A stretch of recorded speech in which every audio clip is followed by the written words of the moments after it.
नमस्कार दोस्तों, आशा करता हूँ आप सभी स्वस्थ होंगे, एकदम मज़े में होंगे। तो ये वीडियो मैं लेके आया हूँ, मेरे पास काफ़ी इंक्वायरी थी और मैसेजेस थे, कमेंट थे, लेकिन सबको समझाना फ़ोन पे इम्पॉसिबल सा होता है, आधे आधे घंटे समझाना। तो मैं एक प्रेजेंटेशन वीडियो लेके आया हूँ। इस वीडियो का हमारा टॉपिक रहेगा कि एफएमजी जो बुलेटिन आता है जब आप एग्ज़ाम फॉर्म भरते हो, उसका रूल नंबर 4.8 क्या कहता है, उसको एक्सप्लेन करना मेरा आज का टॉपिक है इसका। तो इसमें क्या है कि कुछ कंट्रीज़ को एग्जेम्प्टेड किया हुआ है एफएमजी देने से, ठीक है। जैसे यूएसए, आपका यूके, न्यूजीलैंड, कनाडा और ऑस्ट्रेलिया। तो इनसे जब आप एमबीबीएस करके आते हो या यहाँ से पढ़ाई करके आते हो तो आपको एफएमजी देने की कोई आवश्यकता नहीं होती। लेकिन ये तो आपने सुना है जो मैंने आपको बताया है, लेकिन क्या होता है कि कितनी डिग्री करके आनी है, कौन सी डिग्री करके आनी है, क्या नियम और शर्तें हैं, ये शर्तें भी इसमें मौजूद है। तो वो सारी शर्तें नियम मैं आपको बताऊंगा। और इसके अलावा भी मैं आपको बहुत सारी चीज़ें बताऊंगा कि कोई आपको अगर बोल रहा है कि जैसे यूके से आप एमबीबीएस कर लो, सॉरी, जैसे मान लीजिए कि कोई आपको बोल रहा है कि फला XYZ कंट्री, मैं कंट्री का नाम लो, किसी से भी आप एमबीबीएस कर लो, फिर यूएसए जाके यूएस असेंबली दे दो या यूके जाके प्लेब दे दो और इंडिया में आपको एफएमजी देने की आवश्यकता नहीं होगी। तो ये सरासर गलत बात है। तो इस टॉपिक पे भी हम चर्चा करेंगे ताकि आपको कोई बुद्धू ना बना पाए, ठीक है। तो आज का अपना मुद्दा रहेगा, ध्यान से आराम से हेडफोन लगा के देखो और समझो। पेरेंट्स के लिए भी ये वीडियो बहुत इंपॉर्टेंट है और स्टूडेंट के लिए भी, और जो पास हो चुके हैं एफएमजी उनके लिए भी इम्पोर्टेंट है, ताकि कोई आपसे कोई ये सवाल पूछता है तो आप उनको गाइडेंस दे सको एज ए सीनियर स्टूडेंट। तो आइए शुरू करते हैं आज की इस वीडियो को हम विस्तार से। वीडियो पूरा देखना तभी समझ में आएगा, आधा अधूरा अगर आप देखने वाले हो तो फिर कोई मतलब नहीं है, ठीक है। तो ये अपना है कि एमबीबीएस ग्रेजुएट को एफएमजी क्यों नहीं देना पड़ता इन कंट्रीज से, उस पर भी चर्चा करेंगे। तो शुरू करते हैं। सबसे पहली चीज़ कि जब आप एफएमजी का फॉर्म भरते हो तो आपके पास में एक बुलेटिन जारी करते हैं वो, ये जून 2026 की लेटेस्ट बुलेटिन है। यानी कि एफएमजी फॉर्म भरने के लिए क्या क्या शर्तें और नियम कायदे कानून हैं उनको आप पढ़ें। तो उनमें से मैं एक पॉइंट उठा के लाया हूँ जो बहुत इंपॉर्टेंट पॉइंट है, वो है आपका 4.8 नियम, ठीक है। अब ये नियम क्या कहता है दोस्तों, समझते हैं हिंदी में भी और इंग्लिश में भी।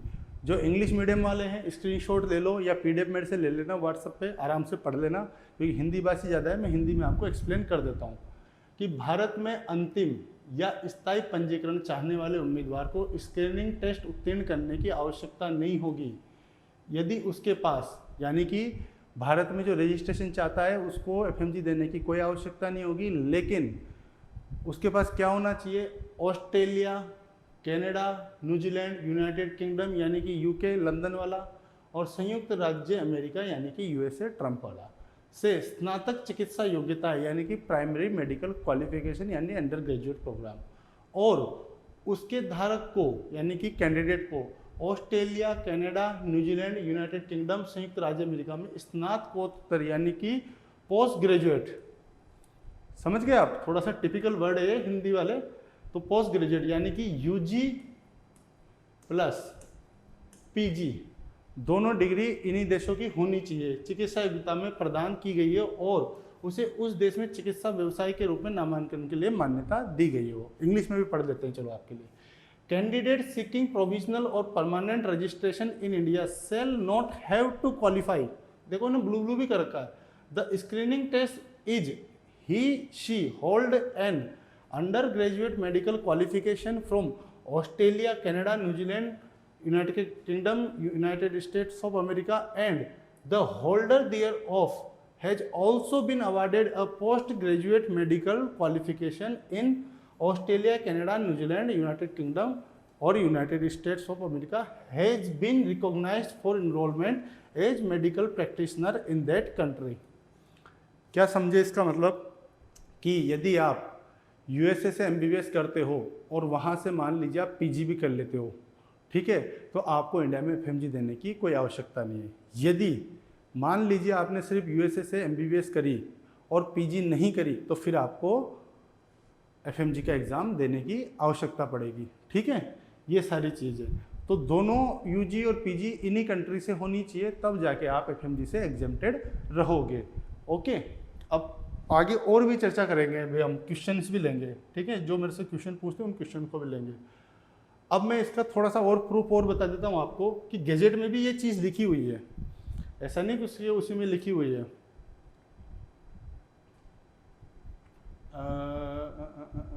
इसमें भी लिखी हुई है, मैं बता देता हूँ आपको। हाँ, ये रहा सी पॉइंट गजेट का 18 नवंबर सन 2021 वाला, ठीक है।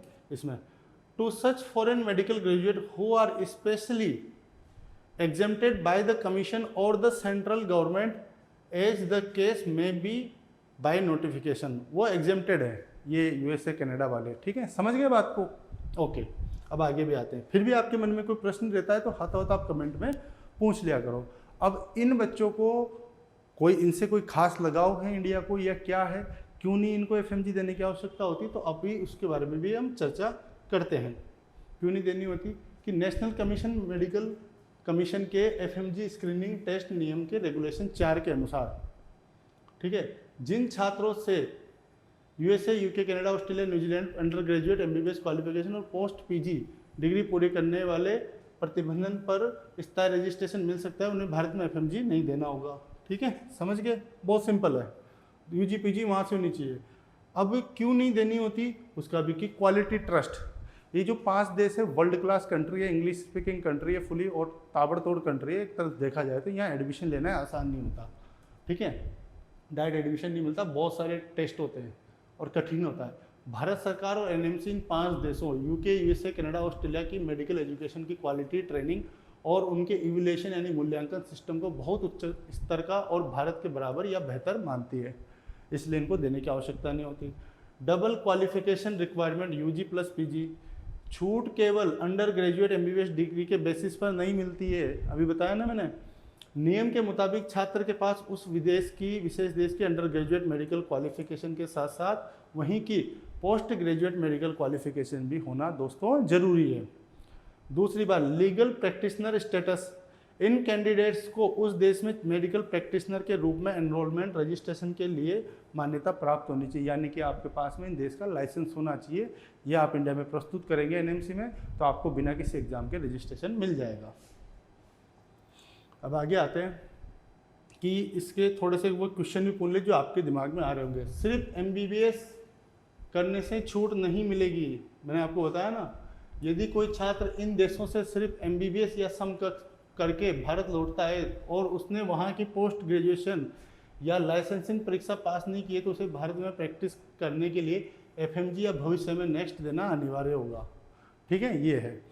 अब जैसे आप बाकी देशों में पढ़ने जाते हो, रशिया, यूक्रेन तो इससे बंद हो गया और वहाँ के बच्चे पास आउट होकर आ चुके हैं। Georgia, China, Philippines, Kazakhstan, Uzbekistan, Armenia, Egypt, कहीं के भी XYZ इन 5 देशों के अलावा उनके लिए वो एफएमजीएल रेगुलेशन 2021 के नियम लागू रहेंगे। वहाँ से डिग्री करके आनी है, 1 साल की इंटर्न करके आनी है और आपको इंडिया में आके एफएमजी लिखना है या नेक्स्ट जो भी है, उसके बाद 1 साल की इंटर्नशिप और भी करनी है और उस देश का लाइसेंस भी आपको लेके आना है। ये नियम होंगे 18 नवंबर 2021 के बाद वाले बच्चों के लिए।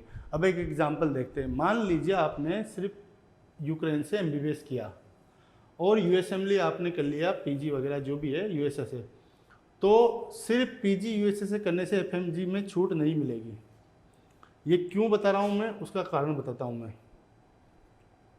क्या होता है, आपने कई बार ऐड देखा होगा अभी फेसबुक, इंस्टाग्राम, यूट्यूब वगैरह पे कि जी आप एक काम करिए, कोई सी भी कंट्री ले लो, जैसे एक कंट्री ले लेते हैं उगांडा, ठीक है। मान लीजिए कि उगांडा से आपने एमबीबीएस कर ली, ठीक है, कि यहाँ से जी हम आपको एमबीबीएस कराते हैं, हमारे पास इंटीग्रेटेड प्रोग्राम है, पाथवे बनाएंगे हम आपका। बड़ा बड़ा सा वर्ड दिखता है एक पाथवे, है ना, बहुत धांसू सा वर्ड दिखता है पाथवे। हमारे पास एमबीबीएस, हम एमबीबीएस ही नहीं कराते हैं दोस्तों, एड में देखो प्लस पीजी इन यूएसए, पूरा पाथवे प्रोग्राम है हमारे पास में, ठीक है। आप उगांडा से एमबीबीएस कर लो और पीजी यूएसए से कर लेना, आपकी ज़िंदगी सेट हो जाएगी, आपको एफएमजी देने की आवश्यकता नहीं होगी। क्यों नहीं होगी? गलत बात है, ठीक है। आप कोई पाथवे वाथवे नहीं, आप कहीं से भी एमबीबीएस कर लो, आपकी university world directory of medical school, world directory of medical school की वेबसाइट पर लिस्टेड होनी चाहिए, स्पॉन्सर नोट होना चाहिए ECFMG का, कनाडा, यूएसए का। आप किसी भी देश में जाके USMLE, PLAB, Australia medical council, MCCQ exam, Canada का, न्यूजीलैंड का एनजेड, आरएएक्स सब दे सकते हो। दुबई उबई सब जगह जा सकते हो। तो ये जो फालतू की चीज़ होती है, हमने पाथवे बनाया है कि एमबीबीएस हम पूरा प्रोग्राम करा के देंगे आपको, बड़े बड़े शब्दों में कोट पैंट पहन के, ये सब फालतू बात है, सब बरगलाने वाली बातें। आप कहीं से भी एमबीबीएस कर लो, आपको वहाँ पे पीजी के लिए आप अप्लाई कर सकते हो। ठीक है, डायरेक्टरी ऑफ मेडिकल स्कूल की साइट पे आप अपने को यूनिवर्सिटी का वेरिफिकेशन कर सकते हो कि हम एलिजिबल हैं कि नहीं, सब पाथवे दिए हुए हैं, उसमें क्या सिस्टम रहता है। ठीक है, अब कहीं यूँ भी बोलते हैं कि जी एमबीबीएस आप फला कंट्री से कर लो। ठीक है, एमबीबीएस सोमालिया से कर लो। सोमालिया से कोई जाता नहीं, मैं नाम लेना नहीं चाह रहा किसी कंट्री का, आदमी सोचेंगे कि बेकार होगी। सोमालिया से एमबीबीएस कर लो और पीजी वहाँ से कर लेना, ऐसे वैसे। पहली बात तो आपको यूजी करनी है अगर इन देशों के अलावा आप जा रहे हो पढ़ने, तो जैसे जॉर्जिया, रशिया, चाइना, यूक्रेन, कहीं भी जा रहे हो आप, उज्बेकिस्तान, कजाकिस्तान, किर्गिस्तान, इजिप्ट, कहीं भी जा रहे हो, आपको यूजी करनी है वहाँ से पहले, और फिर पीजी का एग्ज़ाम आप दे सकते हो। तो ये सारी चीज़ें दोस्तों हैं, इनसे आपको बचना है, पहली बात। और हाँ, एक और पॉइंट मेरे सामने आया है, बहुत मज़ेदार है, आप उसको देखना। ठीक है, आप उसको समझना, भी मैं आपको समझाता हूँ वो क्या सिस्टम है। अब मैं आपको एक केस बताता हूँ, उसको स्टूडेंट भी ध्यान से सुने और पेरेंट्स भी ध्यान से सुने। अगर आप समझदार होंगे तो मेरी बात से रिलेट करेंगे। दोस्तों क्या होता है, कई बच्चे हैं ना भारत में, एमबीबीएस तो करनी है उनको इंडिया से या अब्रोड से, पैसे भी है उनके पास में, लेकिन भेजा नहीं है, दिमाग नहीं है। वो क्या करते हैं, दिमाग हो ना हो चलो अलग बात है, वो नीट क्वालिफाई नहीं कर पाते पहले, दूसरे, तीसरे चांस में भी। यानी कि अगर 720 नंबर का पेपर है नीट का, ठीक है, जनरल की भी कट ऑफ देखें, मिनिमम पासिंग मार्क्स मान लीजिए कि 160 है। अब यार 160 तो ला सकता है ना 720 में से, अगर इतने भी नहीं ला सकता, नीट क्वालिफाई नहीं हो सकता, तो फिर क्या ही करेगा वो एमबीबीएस। दूसरी चीज़ कि ऐसे बच्चों को जो नीट फेल हो जाते हैं, यानी कि मान लीजिए नीट में फेल हो गया, क्वालिफाई नहीं कर पाया, अब उसको करनी है एमबीबीएस, वो करेगा एजेंट को फ़ोन कि सर मुझे एमबीबीएस करनी है, ठीक है, कि करा देंगे। कहाँ से कराने, हालांकि भारत सरकार का नियम है 2019 से चला रहा है, नीट क्वालिफाई होनी चाहिए आप, तभी आप इंडिया में ये प्रैक्टिस कर पाओगे। अगर बिना नीट किए आप एमबीबीएस करने चले गए कहीं भी, तो आप इंडिया में एलिजिबल नहीं होंगे। फेल हो सर तो मुझे रास्ता दिखाओ, पथ प्रदर्शन कीजिए महाराज।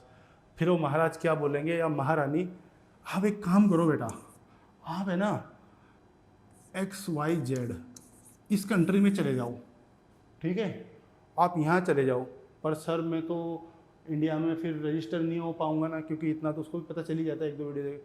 नहीं नहीं कोई दिक्कत नहीं, आप एक काम करिए ना, यहाँ से आप एमबीबीएस करो ना, ठीक है, यहाँ से एमबीबीएस करो। सर मैं तो फिर एफएमजी दे ही नहीं पाऊँगा। नहीं नहीं हम बता रहे हैं, यहाँ से एमबीबीएस करो और आप पीजी है ना यूएसए से कर लेना या यूके से कर लेना या कहीं से भी XYZ कंट्रीज कर लेना, 5 में से आपका कैरियर सेट हो जाएगा। हम आपको ऐसा पाथवे बताते हैं। साफ कर लिया हमने एमबीबीएस, इंडिया में तो टाटा बाई बाई है। पीजी यूएसए से आएगा जब तक एजेंट की दुकान बंद हो जाएगी, क्योंकि ये एजेंट के हाथ में नहीं है, ये आपको खुद फॉर्म बनना है, पढ़ना है, करना है। फिर दूसरी चीज़ देखो यार, जिससे नीट क्वालिफाई नहीं हुआ वो इसका एग्जाम कहाँ से क्वालिफाई कर देगा, कॉमन सेंस तो लगाओ। दूसरी चीज़, चलो उसने एमबीबीएस के दौरान पढ़ाई भी कर ली, फिर भी वो इंडिया में रजिस्टर नहीं हो पाएगा, चाहे वो यूके यूएसए से पीजी कर ले। क्यों नहीं हो पाएगा? क्योंकि आप नीट फेल हो। यहीं तो उसको मामू बनाते हैं, मूर्ख बनाते हैं बच्चे को, कि वो क्या करते हैं कि देखो यूएसए से पीजी कर लो, आप एग्जेम्प्टेड हो, कोई दिक्कत नहीं, आपको एफएमजी देना ही नहीं, आपको डायरेक्ट लाइसेंस मिल जाएगा, तो नीट की आवश्यकता ही नहीं पड़ेगी। ये गलत बात है। आप भारत से 18 नवंबर सन 2021 के बाद विदेश में कदम रख रहे हो, तो आपको नीट क्वालिफाई होना जरूरी है। यदि आप विदाउट नीट जा रहे हो एमबीबीएस करने, तो आप अपने पैसे के आग लगा रहे हो। दूसरी चीज़, एक और चीज़ बता दूं मैं, कि ये जो यूके यूएसए पीजी करना, ये हर किसी के बस की बात नहीं होती है, सपने दिखाने वाली बात नहीं होती है। कठिन होता है लेकिन नामुमकिन नहीं होता है। जो बच्चा पूरे 6 साल पढ़ाई करता है, नीट में अगर उसके 300-400 मार्क्स है, तो वो अगर ढंग से मेहनत करे तो निश्चिंत ही देखो सफलता मिलती है। देखो मिली है लोगों को, कई लोगों को भी जानता हूँ, मिली है उनको सफलता। तो ऐसा सिस्टम बनाएं, आप अपने इंडिया का भी करें और पहली बात तो नीट पास करके जाओ दोस्तों, बिना नीट पास करके तो मूर्खता है मेरे हिसाब से, पैसों के आग लगाना है। ये मेरा कहना है कि नीट पास करके जाओ, वरना आपका इंडिया में कोई फ्यूचर नहीं है। ठीक है, बाई चांस मान लो चलो आप नीट फेल नहीं भी गए, आप में दिमाग था, कुछ भी था, आपकी कुछ परिस्थितियाँ बन गई, पेपर गड़बड़ हो गया, आपकी हालत ख़राब होगी, नीट फेल हो गए, आपने यहाँ से BBS कर ली मान लो, USA से आपने PG भी कर ली मान लो, फिर भी आप इंडिया में रजिस्टर नहीं हो पाओगे। दूसरी चीज़, ये कोई हलवा नहीं है, ये कठिन एग्ज़ाम होते हैं। बाई चांस मान लो ये नहीं निकला तो फिर तो आप तो फ्री हो, और इसमें अनलिमिटेड चांसेस नहीं होते, गिनती के चांसेस होते हैं, उसमें भी टाइम फ्रेम मिलता है कि आप इतनी बार फेल हो गए तो फिर आप पे थोड़े दिन के लिए रोक लग जाएगी, फिर आप थोड़े दिन बाद अप्लाई करो। तो ध्यान से समझे चीज़ों को, इधर उधर जोश में ना आए, और तरीके से अपना करियर का डिसीजन ले, और ज़्यादा इधर उधर भागे नहीं। ठीक है, तरीके से काम ले, गाइडलाइन पढ़े सारी, किसी एक्सपर्ट आदमी को पकड़ लो जो आपको सही रास्ता दिखा सके। बाकी यदि इन देशों से कोई MBBS और PG दोनों करके आता है तो उसको इंडिया में FMG या नेक्स्ट एग्ज़ाम जो भी होता है वो नहीं देना होता दोस्तों। अब इसके अलावा भी किसी के मन में कोई प्रश्न है, कोई शंका है, तो चैनल पे मेरा कहीं ना कहीं नंबर दिया होगा, थोड़ा मेहनत करना पड़ेगा, आप ढूंढ लो, व्हाट्सएप पे संपर्क कर सकते हो।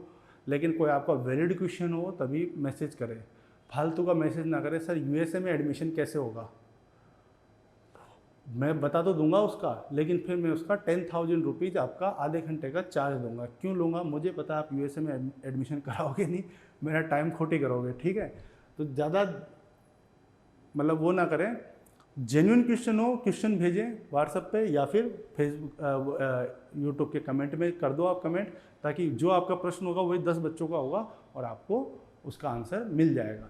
तो वीडियो कैसा लगा दोस्तों, आप कमेंट बॉक्स में ज़रूर बताएं। यदि आपके कोई और भी सुझाव है, किस तरह का कंटेंट आप देखना पसंद करते हैं, तो मुझे बिल्कुल बताएं, मैं उस पर पूरी कोशिश करूंगा एकदम पारदर्शिता के साथ आपको बताने की। चैनल को आप सब्सक्राइब कर सकते हैं फ्यूचर में आने वाली वीडियोस के लिए। यदि आपको लगता है कि मैंने 2 काम की बातें बताई तो कमेंट भी कर सकते हैं, लाइक भी कर सकते हैं और सब्सक्राइब भी कर सकते हैं। तो आज की वीडियो में दोस्तों इतना ही, देखने के लिए आपका बहुत बहुत धन्यवाद। मिलते हैं एक अगले वीडियो में, तब तक के लिए नमस्कार।